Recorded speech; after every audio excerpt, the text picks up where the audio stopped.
नमस्कार, जय हिंद। स्वागत है आप सबका द नॉलेज गुरु में। दोस्तों, भारतीय रक्षा मंत्रालय देश की सेना को मजबूत बनाना चाहता है, लेकिन साथ ही ये भी चाहता है कि इसमें सबसे बड़ा योगदान भारत में निर्मित हथियारों का हो। इसीलिए विदेशों से ज़्यादा हथियारों के आयात को कम करके इन्हें भारत में ही मैन्युफैक्चर करने का प्रयास किया जा रहा है। हम सब जानते हैं कि भारत अपने ज़्यादातर हथियारों को रूस से इंपोर्ट करता है।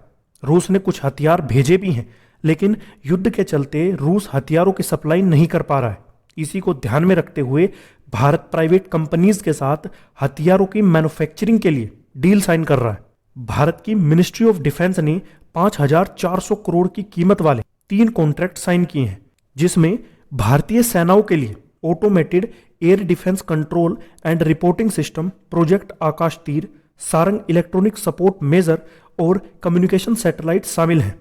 मिनिस्ट्री ऑफ डिफेंस ने 5,400 करोड़ की कीमत वाले जो 3 कॉन्ट्रैक्ट साइन किए हैं, उनमें से 2 BEL यानी भारत इलेक्ट्रॉनिक्स लिमिटेड के साथ और एक NSIL यानी न्यू स्पेस इंडिया लिमिटेड के साथ है। भारत की मिनिस्ट्री ऑफ डिफेंस के अनुसार इनसे देश की डिफेंस कैपेबिलिटी बूस्ट होगी। पहला कॉन्ट्रैक्ट जो BEL के साथ साइन किया गया है वो है automated air defence control and reporting system, जो कि प्रोजेक्ट आकाश तीर के तहत आता है, जिसकी कीमत 1982 करोड़ है। यह कॉन्ट्रैक्ट इंडियन आर्मी के लिए साइन किया गया है। प्रोजेक्ट आकाश तीर इंडियन आर्मी की ताकत को बढ़ाएगा। आकाश तीर भारतीय सेना के युद्ध क्षेत्रों पर निचले स्तर के हवाई क्षेत्र की निगरानी करने और ground based air defence weapon system को प्रभावी ढंग से कंट्रोल करने में सक्षम होगा। प्रोजेक्ट आकाश तीर से भारतीय सेना को अपग्रेडिंग के साथ और मजबूती मिलेगी। BEL के साथ दूसरा contract Sarang electronic support measure system से संबंधित है, जिसकी कीमत 412 करोड़ है। यह कॉन्ट्रैक्ट इंडियन नेवी के लिए साइन किया गया है। सारंग इंडियन नेवी के हेलीकॉप्टर्स के लिए एक advance electronic support measure system है, जिसे डिफेंस रिसर्च लैबोरेटरी हैदराबाद के द्वारा समुद्रिका प्रोग्राम के तहत स्वदेशी रूप से डिजाइन और डेवलप किया गया है।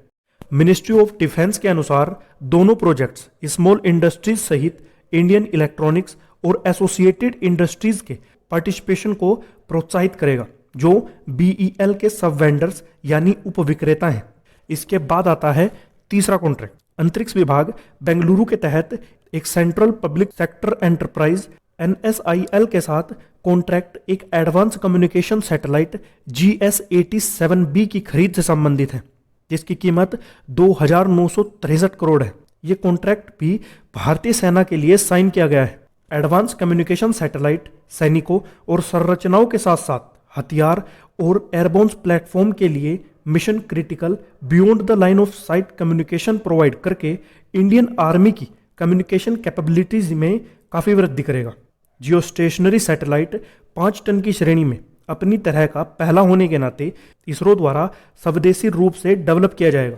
मिनिस्ट्री ऑफ डिफेंस के अनुसार इन सभी प्रोजेक्ट्स की खरीद इंडियन IDMM यानी indigenously design develop and manufactured category के तहत की जाएगी।